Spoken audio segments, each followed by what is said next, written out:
Hello दोस्तों, स्वागत है आपका हमारे यूट्यूब चैनल के ऐसे क्लासेज में। आज हम आपको कराने वाले हैं शिक्षा मनोविज्ञान का पेपर सेकंड। और यह पेपर में टोटल 13 क्वेश्चन होंगे। और ये 13 क्वेश्चन साइकोलॉजी के आपके first grade, second grade, third grade, साथ ही साथ जो दिल्ली की टीचर की भर्तियां हैं प्राइमरी टीचर की, उनमें भी कारगर साबित होंगे। साथ ही साथ केंद्रीय विद्यालय संगठन जो केवीएस में प्राइमरी टीचर और टीजीटी टीचर की जो भर्ती है उनकी सफलता के लिए भी मददगार साबित होंगे। साथ ही यह रीट लेवल फर्स्ट और सेकंड के लिए बहुत ही महत्वपूर्ण प्रश्न है। तो दोस्तों, अगर आपको हमारी ये वीडियो देखने के बाद अच्छी लगे तो इस चैनल को ज़रूर सब्सक्राइब करें, लाइक करें तथा ये भी बताएं कि आपके आउट ऑफ 30 कितने क्वेश्चन सही हुए, कमेंट में करके ज़रूर बताएं। चलिए दोस्तों, आज स्टार्ट करते हैं आपका शिक्षा मनोविज्ञान पेपर 2।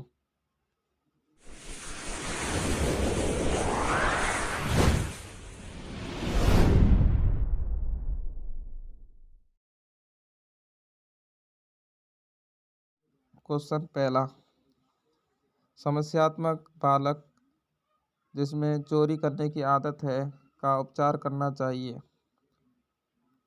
पहला ऑप्शन, सार्वजनिक रूप से चोरी को स्वीकार करना चाहिए।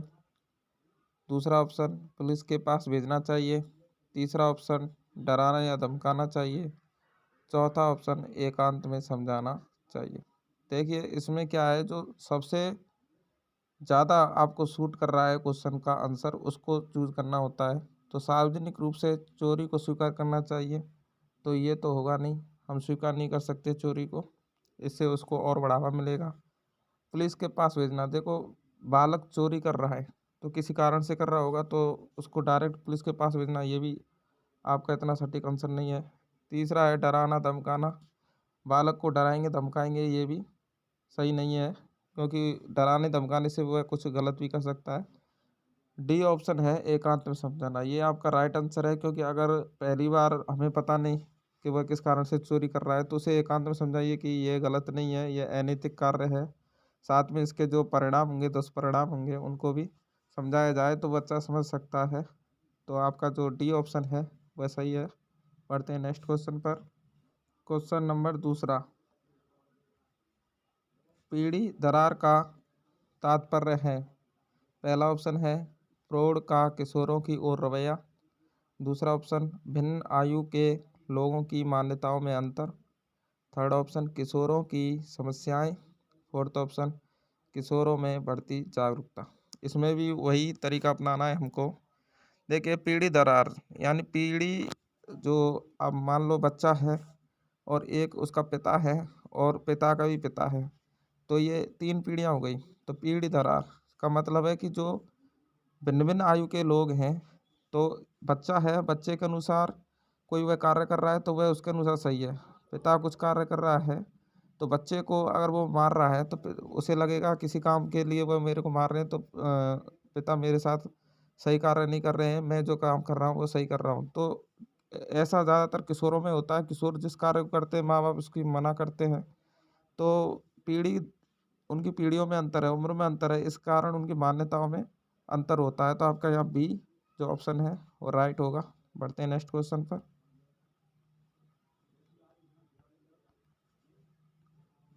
क्वेश्चन नंबर 3, सीखने का स्वर्ण पथ कहा गया है। पहला ऑप्शन है संवेग को। दूसरा ऑप्शन है अभिप्रेरणा को। तीसरा ऑप्शन है शैक्षिक निर्देशन को। और फोर्थ ऑप्शन है किसी को भी नहीं। देखिए, सीखने का स्वर्ण पथ या चालक किसको कहा गया है, तो ये चीज़ आपके बी ऑप्शन में जो अभिप्रेरणा है उसको कहा गया। सीखने का जो स्वर्ण पथ है वह अभिप्रेरणा को कहा गया है। बढ़ते हैं नेक्स्ट क्वेश्चन पर।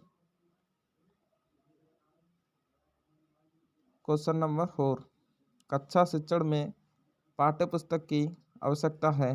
पहला ऑप्शन, सीखने के लिए पाठ्यक्रम पर आधारित व्यवस्थित विषय वस्तु।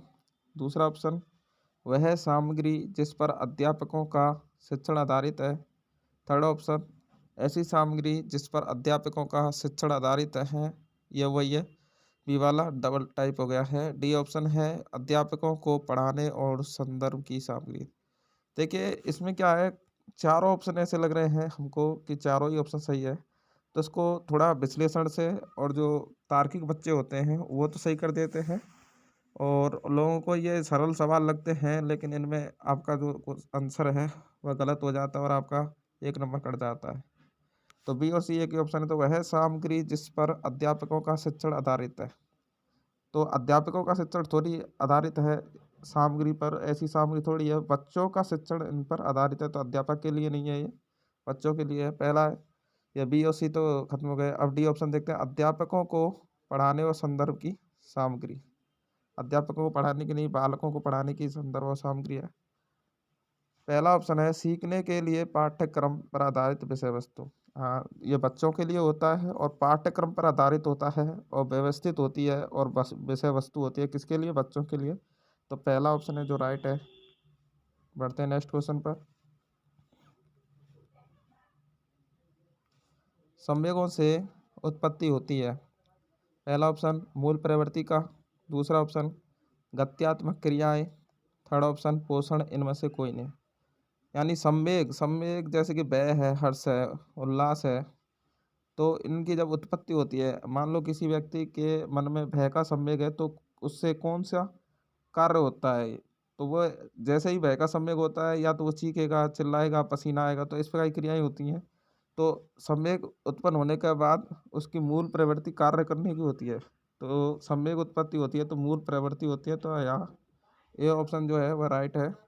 बढ़ते हैं नेक्स्ट क्वेश्चन पर। क्वेश्चन नंबर 6, यदि आपको प्रधानाचार्य द्वारा शिक्षण के अतिरिक्त विद्यालय संबंधी कार्य दिए जाएं तो आप पहला ऑप्शन बहाना कर देंगे, दूसरा ऑप्शन कार्य गड़बड़ कर देंगे, थर्ड ऑप्शन सहर्ष स्वीकार करेंगे, और डी ऑप्शन प्रधानाध्यापक के व्यवहार पर निर्भर है। देखिए आराम से समझते हैं। पहला ऑप्शन है बहाना कर देंगे, तो बहाना नहीं करेंगे हम, ये तो बिल्कुल ही गलत है।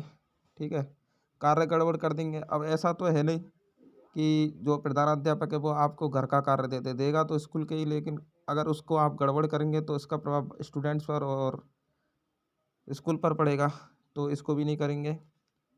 डी ऑप्शन है प्रधानाध्यापक के व्यवहार पर निर्भर है। ज़रूरी नहीं, कभी कभार क्या है प्रधानाध्यापक का व्यवहार सही नहीं होता है, लेकिन वो आपके ऊपर है और आपके ऊपर पद पर है, तो डिसिप्लिन रखना होता है, तो डिसिप्लिन के अनुसार आपका उसके जो विद्यालय से संबंधित कार्य वो देंगे, उनको सहर्ष स्वीकार करना होगा। तो आपका जो सी ऑप्शन है वह राइट है।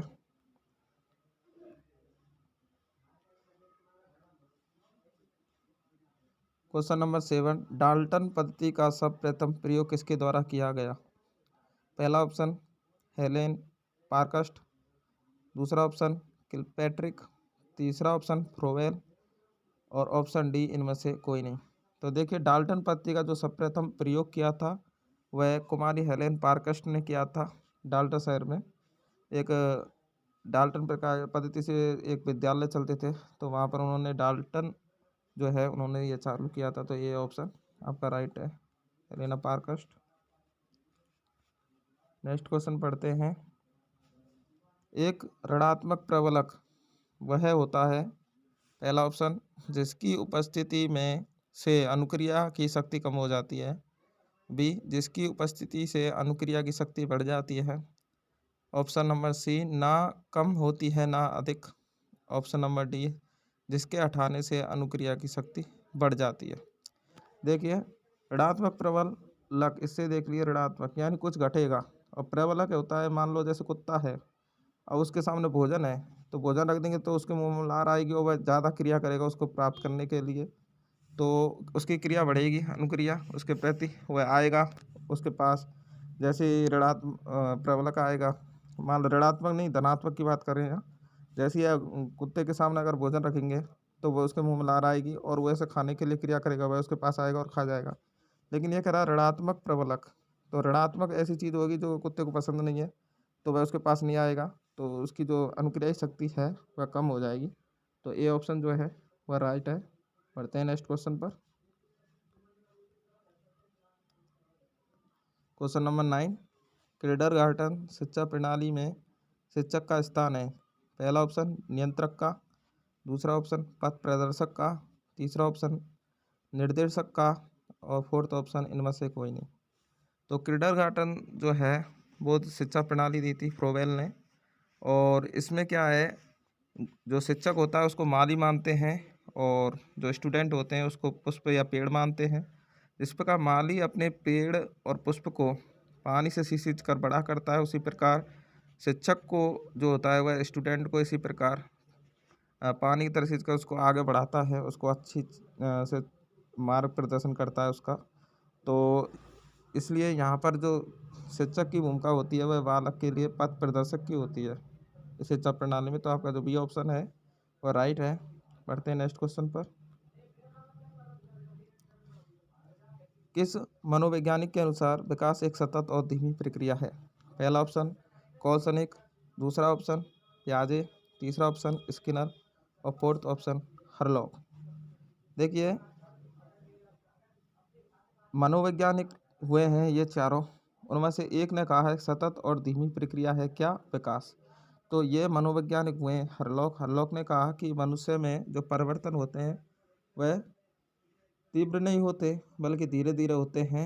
जबकि एक वैज्ञानिक हुए हैं स्टनी हॉल, उन्होंने कहा है कि जो मनुष्य में जो विकास होता है वह अचानक से और तीव्र या तीव्र प्रकार से होते हैं, अचानक से होते हैं। और जबकि धीमी प्रक्रिया कहा है हरलॉक ने, इन्होंने 4 प्रकार से परिवर्तन बताए हैं। एक तो आकार में परिवर्तन, दूसरा अनुपात में परिवर्तन, अनुपात में परिवर्तन, ठीक है। तीसरा नए चिन्हों का लोप होना, नए चिन्हों का आना, जैसे दाढ़ी मूंछ आ जाती है तो उससे भी किशोरावस्था में जो बच्चे होते हैं उनके आते हैं। और आवाज़ का भारी हो जाना बॉयज़ के आती है, लड़कियों में भी ऐसे परिवर्तन देखने को मिलते हैं।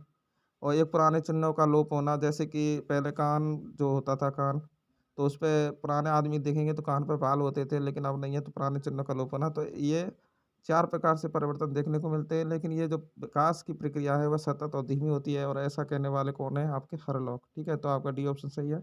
पढ़ते हैं नेक्स्ट क्वेश्चन पर। बाल्यावस्था होती है? पहला ऑप्शन 5 वर्ष तक, दूसरा ऑप्शन 12 वर्ष तक, तीसरा ऑप्शन 21 वर्ष तक और डी ऑप्शन कोई नहीं। तो देखिए, बाल्यावस्था जो होती है 1 से 5 वर्ष तक चलती है शिशुअवस्था, ठीक है। और 6 से 12 वर्ष तक चलती है बाल्यावस्था, और 12 से 18 वर्ष तक चलती है किशोर अवस्था, और 18 से ऊपर प्रौढ़ावस्था चलती है। तो आपका बी ऑप्शन है वो राइट है। 12 वर्ष तक आपकी बाल्यावस्था होती है। पढ़ते हैं नेक्स्ट क्वेश्चन पर।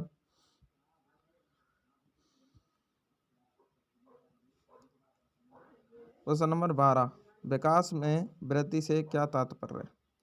पहला ऑप्शन ज्ञान में वृद्धि, दूसरा ऑप्शन संवेग में वृद्धि, तीसरा ऑप्शन वजन में वृद्धि, चौथा ऑप्शन आकार, सोच, समझ और कौशलों में वृद्धि। तो देखिए, विकास का अर्थ ज्ञान में वृद्धि ओनली ऑन नहीं होता, ये तो ज्ञानात्मक विकास में चला जाएगा। संवेग में वृद्धि, ये भी संवेगात्मक में चला जाएगा। वजन में वृद्धि ये अभिवृद्धि में चला जाएगा, तो ये भी नहीं होगा। तो इसमें ऐसा देखेंगे जो सटीक हो, देखो आकार, आकार चला जाता है अभिवृद्धि में, तो ये शामिल हो गया, सी ऑप्शन।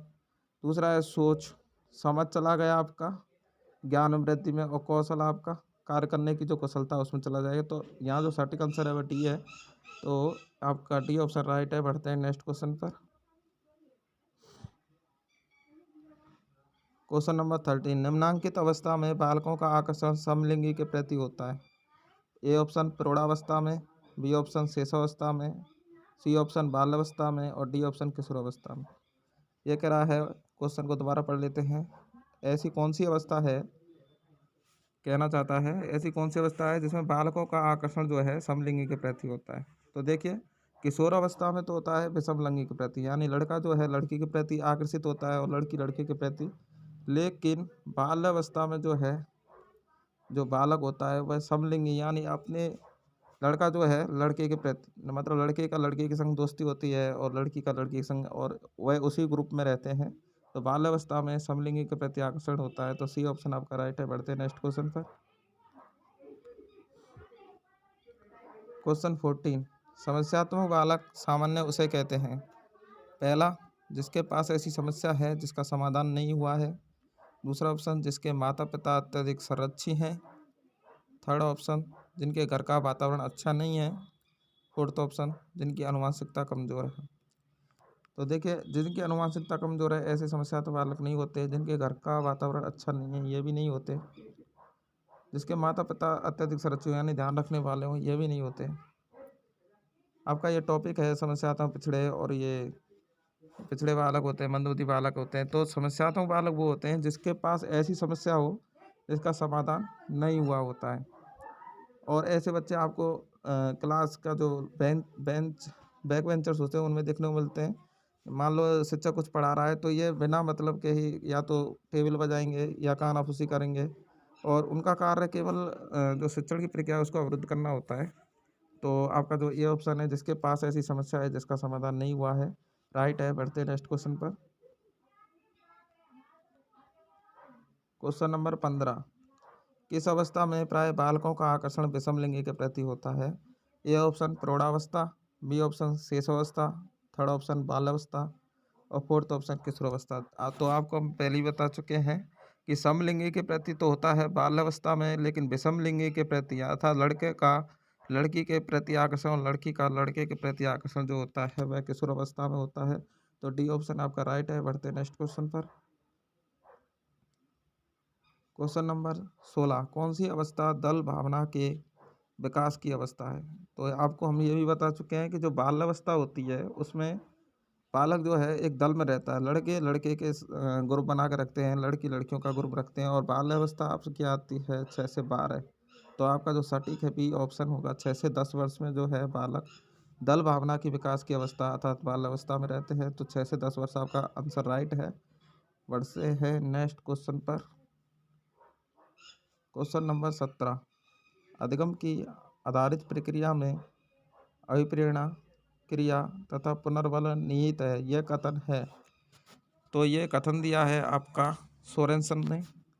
इसमें 3 शब्द हैं, पहला अभिप्रेरणा, दूसरा क्रिया, और तीसरा पुनर्बलन। इसमें भी देखिए सोरेन ने को दूसरा मान लीजिए और सन थर्ड। तो इस प्रकार भी आप इस परिभाषा को याद कर सकते हैं। पढ़ते हैं नेक्स्ट क्वेश्चन पर। आपका ये ऑप्शन इसमें राइट है। क्वेश्चन नंबर 18, निःशक्त बालकों की शिक्षा के लिए प्रावधान किया जा सकता है? ए ऑप्शन समावेशी शिक्षा द्वारा, बी ऑप्शन मुख्य धारा में डालकर, सी ऑप्शन समाकलन द्वारा, उपयुक्त कोई नहीं।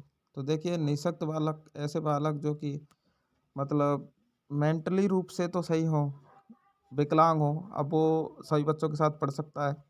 तो ऐसे बच्चे जो कि क्लास को डिस्टर्ब नहीं करें, थोड़ी बहुत उनमें अपंगता हो, तो या अंधे बहरे जो व्यक्ति होते हैं उनके लिए विशेष कक्षा व्यवस्था नहीं होती, या फिर जिनको कम दिखाई देता है, ऐसे बच्चे निःशक्त आते हैं। तो इनके लिए क्या करते हैं, उनको क्लास के जो बोर्ड है उसके पास बैठा देते हैं, लेकिन उनकी अलग से कक्षा नहीं ली जाती। तो ऐसे बच्चों को समावेशित, जिसमें एडजस्ट करके उनको उनकी स्थिति के अनुसार और उनकी परिस्थिति के अनुसार उनमें शिक्षा दी जा सकती है सामान्य शिक्षा में। तो समावेशी शिक्षा के द्वारा उनको शिक्षित किया जा सकता है। आपका जो ये ऑप्शन है वह राइट है।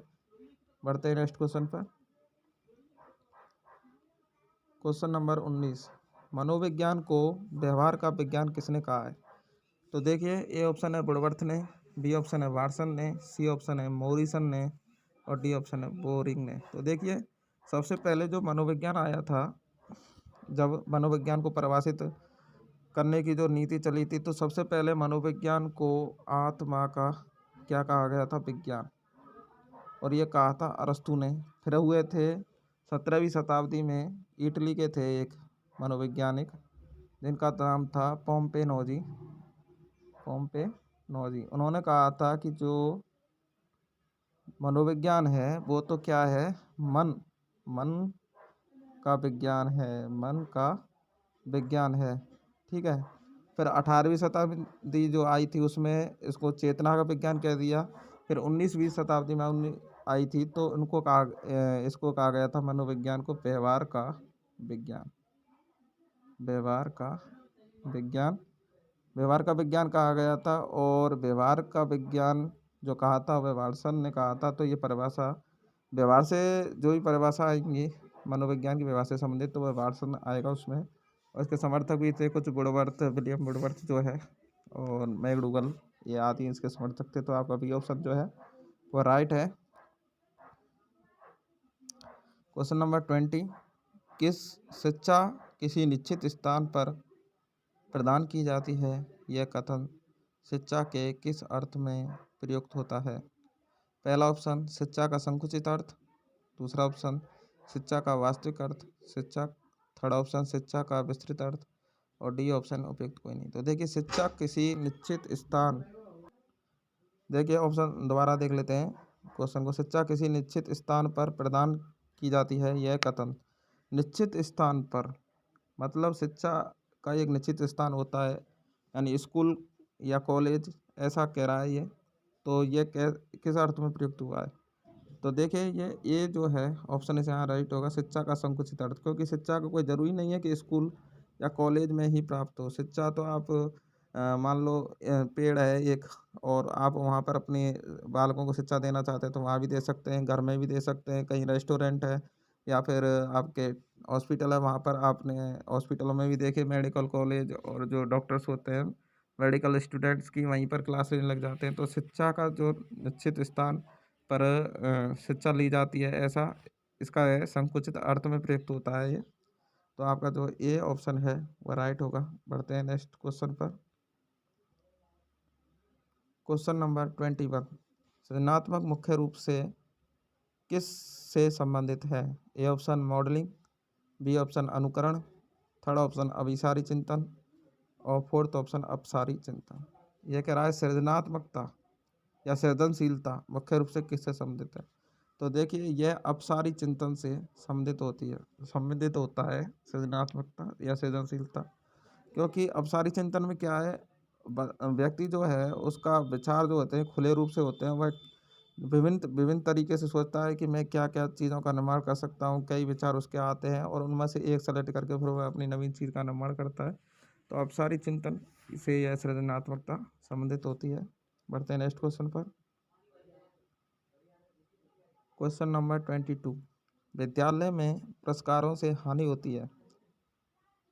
ए ऑप्शन आनंद प्राप्ति में, बी ऑप्शन मनोबल में वृद्धि, सी ऑप्शन उत्साहवर्धन, डी ऑप्शन केवल पुरस्कार के लिए कार्य करना। तो देखिए हानि पूछ रहा है तो आनंद प्राप्ति होती है, ये तो हानि नहीं है। मनोबल में वृद्धि, ये भी हानि नहीं है। उत्साहवर्धन होता है पुरस्कार से, बिल्कुल होता है। डी ऑप्शन है केवल पुरस्कार के लिए कार्य करना, ये हानि है। कई बार क्या होता है बच्चा पुरस्कार के लिए ही मीन्स काम करता है, वह ये नहीं देखता कि उससे फ़र्क क्या पड़ेगा। कई कभार गलत रास्तों को भी वह चुन लेता है पुरस्कार प्राप्त करने के लिए। तो ये डी ऑप्शन है आपका राइट होगा, केवल पुरस्कार के लिए कार्य करता है, ये आपकी हानि होगी। बढ़ते हैं नेक्स्ट क्वेश्चन पर। क्वेश्चन नंबर 23, प्रतिभाशाली कहाँ से गुण अर्जित करते हैं? ए बाल्यावस्था से, बी किशोरावस्था से, सी ऑप्शन शेषावस्था से, और डी ऑप्शन जन्मजात से। देखिए प्रतिभाशाली जो बालक होते हैं वह कहाँ से गुण अर्जित करते हैं? देखो बाल्यावस्था से। कोई ज़रूरी थोड़ी है कि बाल्यावस्था में बालक प्रतिभाशाली होता है, नहीं ना। ऐसी कोई भी अवस्था नहीं होती जो ये सिद्ध कर दे या ये ऐसा हो कि उसमें बुद्धि बाल्यावस्था में बढ़ने लगती है या किशोर अवस्था में बढ़ने लगती है या शेष अवस्था में बढ़ने लगती है। प्रतिभाशाली जो बालक होते हैं वह तो जन्मजात ही होते हैं, अर्थात जन्म से ही होते हैं। कहते तो हैं कि अगर सपूत जो होता है उसके पालने में ही पता चल जाता है कि वह सपूत है या कपूत है। उसके पैरों से ऐसे कुछ बताते हैं जो बुजुर्ग आदमी होते हैं। तो यहाँ पे आपका जो डी ऑप्शन है वह सही है कि जो प्रतिभाशाली बालक हैं वह अपना गुण जो है जन्मजात से ही अर्जित करते हैं, जन्म से ही अर्जित करते हैं। मंद बुद्धि का बालक होगा वो भी मंद होगा तो वह जन्म से ही होगा। ऐसा नहीं है कि बाल्यावस्था में वो मंद हो जाए या किशोरावस्था में से उसका शेषावस्था में अच्छा दिमाग काम करता हो या अच्छा प्रतिभाशाली और बाल्यावस्था में उसका दिमाग काम नहीं करता या वह मंद बुद्धि का हो जाए। तो आपका जो डी ऑप्शन है वह राइट है। बढ़ते हैं नेक्स्ट क्वेश्चन पर। क्वेश्चन नंबर 24, बाल अपराधियों की आयु होती है? ए ऑप्शन 5 से 10 वर्ष तक, बी ऑप्शन 3 से 12 वर्ष तक, सी ऑप्शन 16 वर्ष से कम, और डी ऑप्शन 18 वर्ष से अधिक। तो देखिए भारत जो है, भारत हम जिस देश में रहते हैं, भारत में जो बाल अपराधी हैं उनकी जो आयु है वह 7 से 16 वर्ष रखी गई है या मानी गई है नियम के अनुसार, कानून के अनुसार। तो 16 वर्ष से कम उम्र के बालक अगर अपराध करते हैं तो उन्हें बाल अपराधियों की श्रेणी में रखा जाता है और बाल अपराध सुधार गृह भी बनाए गए हैं। उनको जेल में ही उनको शिक्षा प्रदान आदि कार्य उनके लिए कराए जाते हैं। तो 16 वर्ष से जो कम है वह बाल अपराध की आयु में गिने जाते हैं। आपका सी जो ऑप्शन है वो राइट है। बढ़ते हैं नेक्स्ट क्वेश्चन पर। क्वेश्चन नंबर 15 नहीं सॉरी 25। स्वाभाविक प्रेरक है ए पुरस्कार, बी दंड, सी अनुकरण और डी प्रशंसा। देखो स्वाभाविक प्रेरक पूछ रहा है। पुरस्कार ये तो अर्जित प्रेरक है, पुरस्कार को दिया जाता है, अर्जन किया जाता है। दंड ये भी दिया जाता है। प्रशंसा ये भी किसी व्यक्ति की प्रशंसा की जाती है तभी तो वह ग्रहण करता है। अनुकरण अनुकरण जो है स्वाभाविक प्रेरक है। मान लो बच्चा है कोई और वह हुआ है 1 साल का है, 1.5 साल का है, ठीक है, वो कुछ नहीं जानता और आप कुछ बोल रहे हैं तो वह निश्चित रूप से उसका स्वभाव में है, उसको किसी ने सिखाया नहीं है, वह अपने आप आपके जो शब्द है या जो आप कार्य कर रहे हैं उनका अनुकरण करने लगेगा। आप गीत गा रहे हो तो वह भी गुनगुनाएगा, गाना गाएगा। आप बोल रहे हो, कोई शब्द बोल रहे हो तो कै बा पा ऐसे बोलता है और ऐसे ही अनुकरण करके वह पापा मम्मी आदि बोलना सीख जाता है और भाषा भी सीख जाता है, बोलना सीख जाता है। तो आपका जो सी ऑप्शन है स्वाभाविक प्रेरक अनुकरण होता है, ये राइट है। बढ़ते हैं नेक्स्ट क्वेश्चन पर। Question number 26। प्रतिभाशाली बालकों की बुद्धि लब्धि होती है। ए ऑप्शन 140 से ऊपर, बी ऑप्शन 100 से ऊपर, सी ऑप्शन 90 से ऊपर और डी ऑप्शन 100 से नीचे। तो देखो प्रतिभाशालक जो बालक होते हैं प्रतिभाशाली, उनकी बुद्धि लब्धि सभी की, मंद बुद्धि बालक हो, पिछड़े बालक हो, जड़ बुद्धि बालक हो, तो सबकी आयु की स्तर होता है, बुद्धि लब्धि होती है। तो उसको डिवाइडेड किया गया है बुद्धि लब्धि के अनुसार। और प्रतिभाशाली बालकों की जो बुद्धि लब्धि होती है वह 140 अबव होती है। 140 से जो ऊपर आयु को निकलती है वह प्रतिभाशाली बालकों की निकलती है। तो आपका ए ऑप्शन जो है वह राइट है। बढ़ते हैं नेक्स्ट क्वेश्चन पर। Question number 27। जो प्रेरक वातावरण के संपर्क में आने से विकसित होते हैं वह है पहला जन्मजात प्रेरक, दूसरा प्राकृतिक प्रेरक, तीसरा सी अर्जित प्रेरक, उपरोक्त डी उपरोक्त सभी। तो देखिए ए जन्मजात प्रेरक, तो वातावरण में है तो वह जन्मजात तो होगा नहीं। जन्मजात तो वह होता है जो जन्म से ही आपको प्राप्त हो जाए, जैसे प्रतिभाशाली बालक है उनमें प्रतिभा जन्म से ही आती है, उनको वातावरण के संपर्क में ऐसा नहीं कि मंदबुद्धि बालक होशियार हो जाए। प्राकृतिक प्रेरक ये भी नहीं है, ठीक है। अर्जित प्रेरक होता है, वातावरण से ऐसे प्रेरकों को अर्जित किया जाता है तो ऐसे प्रेरक अर्जित प्रेरक कहलाते हैं। सी ऑप्शन आपका राइट है। बढ़ते हैं नेक्स्ट क्वेश्चन पर। Question number 28। बाह्य प्रेरणा को कहते हैं ए नकारात्मक प्रेरणा, बी कृत्रिम प्रेरणा, सी व्यक्तिगत प्रेरणा और डी उपरोक्त सभी। तो देखिए बाह्य प्रेरणा को हम कहते हैं ए नकारात्मक प्रेरणा। तो आपका ए ऑप्शन जो है वह राइट है। बाह्य प्रेरणा को नकारात्मक प्रेरणा कहते हैं। Question number 29। मंद बुद्धि बालक की बुद्धि लब्धि होती है। ए ऑप्शन 80 से 90, बी ऑप्शन 70 से 85, सी ऑप्शन 25 से कम और डी ऑप्शन 90 से 100।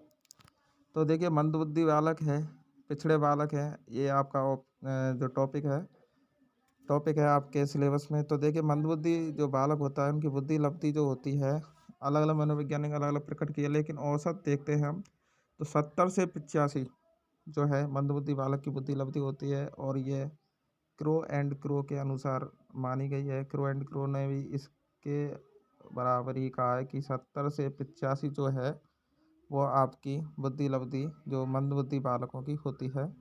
इसके साथ ही इससे कम जो होती है वह जड़ बुद्धि बालक जो होते हैं उनकी आयु निकलती है 25 से कम। दोस्तों बढ़ने से नेक्स्ट क्वेश्चन पे बढ़ने से पहले अगर आपको हमारी ये मेहनत अच्छी लगी हो और मॉडल पेपर अच्छा लगा हो तो हमारे चैनल को सब्सक्राइब कर दें, बेल आइकन को प्रेस कर दें, चैनल को लाइक करें, वीडियो को लाइक करें, साथ ही साथ अपने दोस्तों के साथ और अपने रिश्तेदारों के साथ, अपने भाई बहनों के साथ हमारे चैनल को शेयर करें और कमेंट करके भी जाएं कि आपके आउट ऑफ 30 क्वेश्चन में से कितने क्वेश्चन आपके सही हुए, ताकि हम अपने जो मॉडल पेपर है उनका लेवल को में सुधार कर सके। चलिए बढ़ते हैं नेक्स्ट क्वेश्चन पर। लास्ट क्वेश्चन है आपका 30। ज्ञानात्मक स्तर पर पढ़ाते समय अध्यापक को पढ़ाना चाहिए।